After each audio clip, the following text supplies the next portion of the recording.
Hello friends, मैं आप सभी स्टूडेंट्स का अपने यूट्यूब चैनल स्टडी विद जय में स्वागत करता हूं। पिछली क्लास में मैंने सेट 5 का आधा कंप्लीट करवा दिया था। आज मैं उसे कंप्लीट करने आया हूं।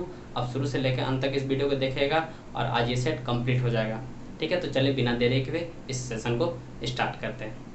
Question number 14, Savita and Hamida दो फ्रेंड है, इसकी क्या पॉसिबिलिटी यानी प्रोबेबिलिटी है कि दोनों के जन्मदिन भिन्न भिन्न हों।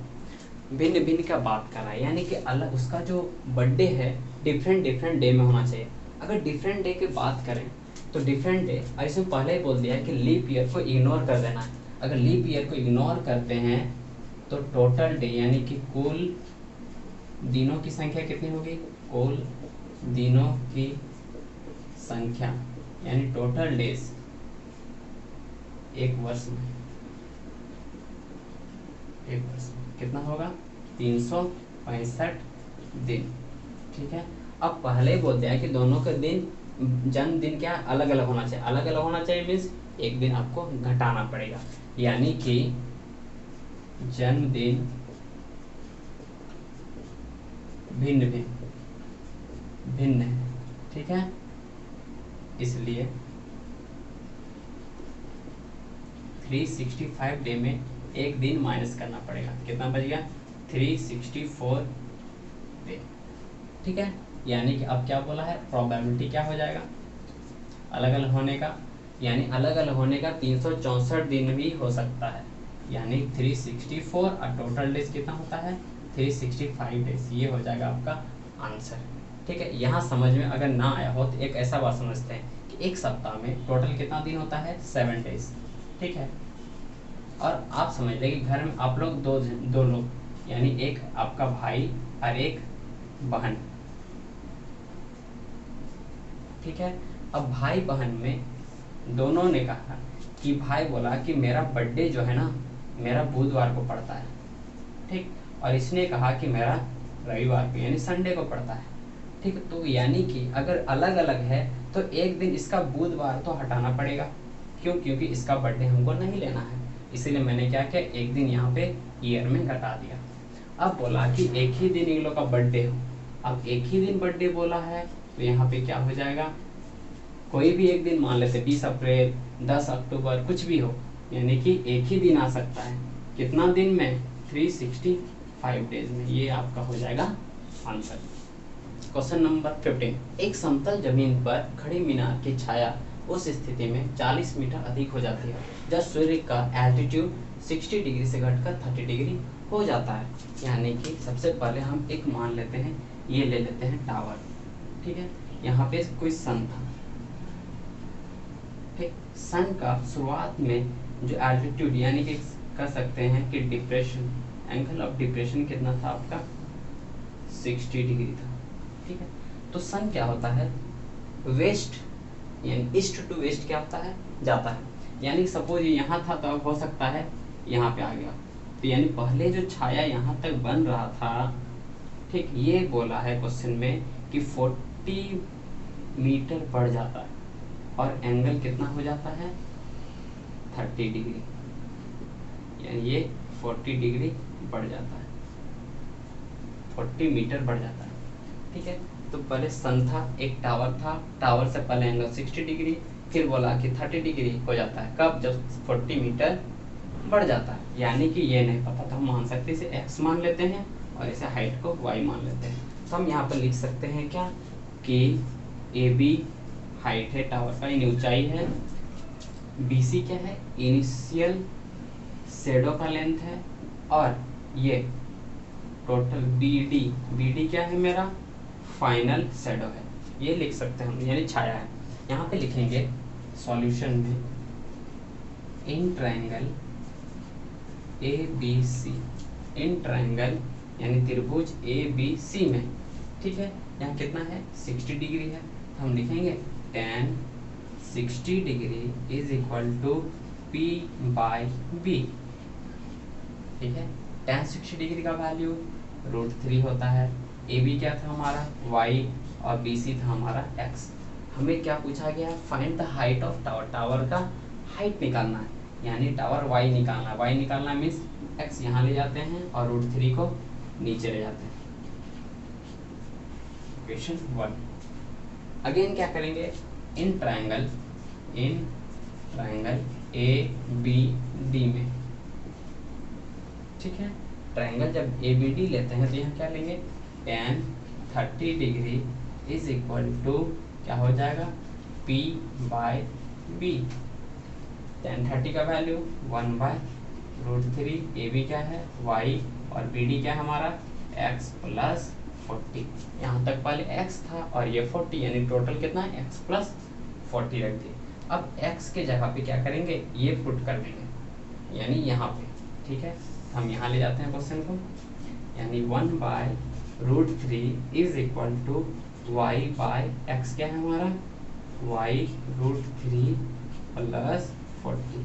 ये आता है सॉल्व करने, 1 ले लेंगे और क्या हो जाएगा 1/√3 is equal to y, LCM लिए तो √3, यहाँ y प्लस 40√3, √3 था ही तो इसे बचा y, इसके पास 1 था, 1 से इसको डिवाइड किया तो √3 और इसको इनटू हो गया, ये पलट के चल जाएगा ऊपर, क्या हो जाएगा 1/√3 इज इक्वल टू √3y बराबर बटा 1 प्लस y प्लस इतना हो गया, ये यहाँ चला जाएगा और ये ऊपर चला जाएगा, तो क्या बचेगा हमारा y plus 40√3 is equal to √3 into √3y, क्या हो जाएगा y plus 40√3 is equal to 3y, ये दोनों मल्टीप्लाई करके 3, ये रह जाएगा तो minus 3y minus y is equal to 40√3, यानी 2y इज इक्वल टू क्या हो जाएगा आपका 40√3, 2 से ये कट जाएगा 20, यानी y इज इक्वल टू क्या आ गया हमारा y is equal to 20√3 metre, यानी कि यहाँ लास्ट में लिखेंगे मीनार की ऊंचाई 20√3 मीटर है। अब चलते हैं नेक्स्ट क्वेश्चन की ओर। क्वेश्चन नंबर 16, भुजा 5 सेंटीमीटर वाले घनाकार ब्लॉक के ऊपर इतना व्यास वाला एक अर्धगोला रखा हुआ है, इस प्रकार बने ठोस का पृष्ठीय क्षेत्रफल, पृष्ठीय क्षेत्रफल मतलब होता है सरफेस एरिया, ठीक है, और साइड दिया हुआ है 5 सेंटीमीटर, और घनाकार ब्लॉक मीन्स होता है क्यूबिकल ब्लॉक। अब यहाँ पे मीन्स ये कह रहा है, यहाँ पे एक क्यूबिकल शेप का एक क्या है ब्लॉक है, ओके बन गया। अब इसका ऊपर में एक हेमिस्फीयर रखा हुआ, अर्धगोला मीन्स हेमिस्फीयर, तो हेमिस्फीयर किस तरह होता है, इस तरह, ठीक है, जिसमें बोला है कि 5 सेंटीमीटर का क्या है क्यूबिकल ब्लॉक है, यानी क्यूब होता है सारा, यानी एल भी 5 है तो बी भी 5 होगा और हाइट भी 5 होगा, और अर्धगोला रखा है, अर्धगोला हेमिस्फीयर जिसका व्यास 4.2 है, यानी कि डी, यानी डी बोले या 2r बोले कितना है 4.2 सेंटीमीटर है, r यहाँ से निकल जाएगा 2.1 सेंटीमीटर। हम यहाँ पे लिखेंगे, क्या लिखेंगे, अर्धगोले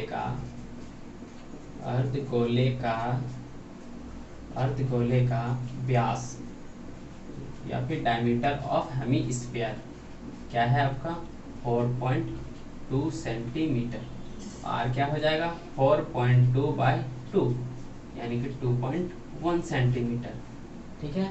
आगे क्या है घनक, यानी घनाकार ब्लॉक की भुजा या फिर साइड ऑफ क्यूबिकल ब्लॉक कितना है 5 सेंटीमीटर।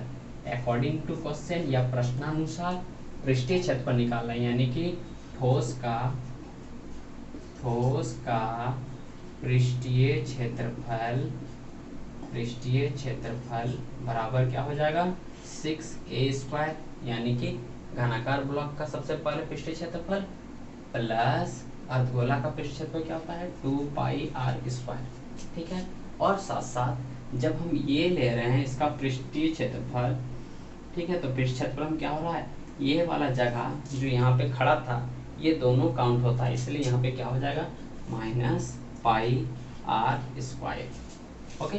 अब पुट कर देते हैं वैल्यू 6, ए की जगह पे क्या है 5 का स्क्वायर प्लस ये घट जाएगा तो πr², आगे 5 का स्क्वायर 25, 25 छके 150 प्लस इसके जगह पे 3.14 लेते हैं और r कितना है 2.1 इंटू 2.1, ये कितना आ जाएगा आपका 150 प्लस 3.14 इंटू इसका कितना होता है 441 इतना।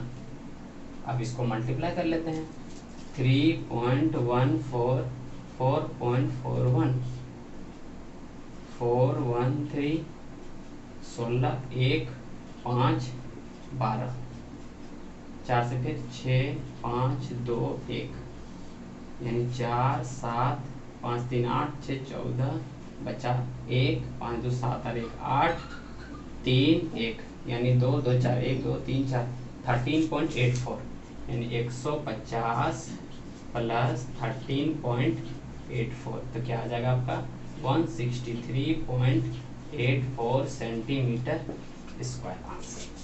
अब चलते हैं नेक्स्ट क्वेश्चन की ओर। क्वेश्चन नंबर 17, एक गोलाकार कांच के बर्तन की एक बेलन के आकार की गर्दन है जिसकी लंबाई 8 सेंटीमीटर है, व्यास 2 सेंटीमीटर, जिसका गोलाकार भाग का व्यास इतना है और भरे जा सकने वाले पानी की मात्रा आपका एक बच्चा बता देता है कि इसका वॉल्यूम कितना है 345 है और इसमें बताना है कि वो सही है कि गलत है। मीन्स आपने सुराही देखा होगा, सुराही किस तरह होता है, एक सर्कल होता है इस तरह और यहाँ पे क्या लगा होता है एक सिलेंड्रिकल शेप में इस तरह का इसका क्या होता है मुंह होता है।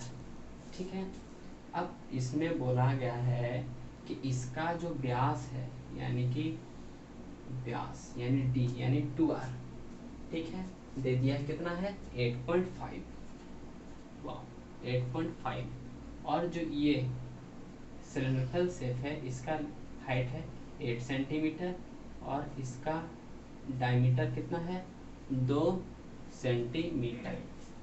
ठीक है, चेक कर लेते हैं, कैसे चेक करेंगे, सबसे पहले जो गिवन है वो आप लिख लेना। ठीक है, यानी कि सिलिंड्रिकल शेप का हाइट यानी h इक्वल टू 8, ठीक है, हम शॉर्ट में लिख सिलिंड्रिकल शेप h कितना है 8 है, d यानी 2r कितना है 2 सेंटीमीटर है तो r हो जाएगा 1 सेंटीमीटर। ठीक है, अब लेते हैं spherical shape, diameter 2r is equal to 8.5 centimetre तो r is equal to 8.5 by 2 centimetre. अब वॉल्यूम निकालना है तो वॉल्यूम क्या होता है यानी आयतन बराबर नीचे का वॉल्यूम प्लस ऊपर का वॉल्यूम यानी कि 4/3 पाई आर क्यूब प्लस क्या होता है पाई आर स्क्वायर एच, इसमें से पाई बाहर कर लेते हैं तो 4/3 r cube plus r square h, इसका जगह पे 3.14 रखते हैं, बुक में वही दिया है। आर की जगह पे क्या रख देंगे हम 8.5/2 इंटू 8.5/2 इंटू 8.5/2 प्लस आर क्या है इसका 1 यानी 1 इंटू 1 इंटू 8। ठीक है, अब यहाँ पे सॉल्व कर लेंगे, ये 2 से कटेगा 2 टाइम में 2 2 कैंसिल 3.14 और ये कितना आएगा, ये तीनों को मल्टीप्लाई करते हैं तो मल्टीप्लाई करने के बाद हमारा आंसर आता है कितना 614.125, यानी कि इसको जब तीनों को मल्टीप्लाई करते हैं तो आता है करीब 614.125 बाई ये 3 2 6 प्लस 8, फिर इसको हम डिवाइड कर देते हैं तो कितना आता है 3.14, इसको करते हैं कितना था 6 1 6 0 6 2 12 बचा 2 21 6 18 बचा कितना 3 6 5 30 समथिंग इतना 0.8 तो आपका कितना आ जाएगा 3.14 इंटू 8 जुड़ जाएगा तो 110.35। अब इसको इससे क्या करेंगे हम मल्टीप्लाई कर लेते हैं, मल्टीप्लाई करते हैं कितना आता है 110.35 इंटू 3.14 2 12 2 14 1 1 4 4 5 3 0 1 1 5 से 15 1 9 1 10 बचा 1 1 3 3, ठीक है 0 9 4 5 4 9 4 4 5 6 3 1 4 इतना कितना आ रहा है 1 2 3 4 346.4 3.49 सेंटीमीटर क्यूब। क्या वो लड़का सही था? उसने बताया था कितना 345 है, लेकिन आ कितना रहा है ये, तो यहाँ पे लिखेंगे नहीं, नहीं, उस बच्चे का उत्तर सही नहीं है। ठीक है, सही वॉल्यूम क्या है, सही आयतन मेरा ये है, लास्ट में हम लिखेंगे। अब चलते हैं नेक्स्ट क्वेश्चन की ओर। क्वेश्चन नंबर 18, फाइंड मीन, माध्य निकालना, जिसमें क्लास इंटरवल दिया गया था और फ्रीक्वेंसी दिया गया था। इसके बाद हमें निकालना था एक्स आई और एफ आई एक्स आई। तो एक्स आई कैसे निकलता है, इन दोनों का सम करते हैं, 100 जोड़ 150 डिवाइड में 2 करते हैं तो आता है 125। हम यहाँ देख रहे हैं कि 50-50 बढ़ा है, 50, तो यहाँ भी 50-50 बढ़ा दिए। ओके, अब यहाँ पे एफ आई एक्स आई, मतलब एफ आई और एक्स आई को मल्टीप्लाई, इसको मल्टीप्लाई यानी गुना किया तो 500, 5 को इससे किया तो इतना, 12 को इससे किया तो इतना, 2 को इससे किया तो इतना, और 2 को 325 से किया तो इतना।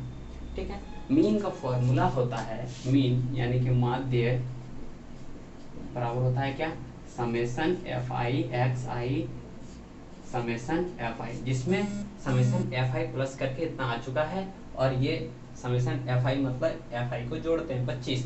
अब बस पुट कर देंगे 500 5275 डिवाइड बाय 25, 5 से काटते हैं 5 बार में, 5 एकम 5, 0 25 25, 2 25 25, फिर 5 से काटते हैं 1 1, यानी आपका मीन क्या आ गया है 211। ठीक है, अब चलते हैं नेक्स्ट क्वेश्चन की ओर। क्वेश्चन नंबर 19, फाइंड मोड यानी बहुलक। बहुलक निकालना सबसे आसान होता है, क्यों? क्योंकि बहुलक में हम क्या, मैंने क्या बताया था, बहुलक मीन्स बहुत बार जो आता है वही, यानी सबसे ज्यादा क्या है यहाँ पे ये, तो यानी जो ये होता है, तो सबसे पहले हम फॉर्मूला लिख लेते हैं। यानी कि अगर मोड की बात करें, मोड यानी कि बहुलक का, तो होता है क्या है L plus F1 minus F0 divide 2F1 minus F0 minus F2 into H। अब यहाँ से पता करना है कि L क्या है, F1 क्या है। तो सबसे ज़्यादा जो फ्रीक्वेंसी होता है 23, यहाँ पे जो 23 है सबसे बड़ा यही है, तो यानी यही होता है मेरा F1। इससे पहले वाला क्या होता है F0, इसके बाद वाला क्या होता है F2। जो फ्रीक्वेंसी हम ले रहे हैं उसका क्लास इंटरवल में सबसे जो लोअर लिमिट होता है वही होता है L, बस अब पुट कर देना है।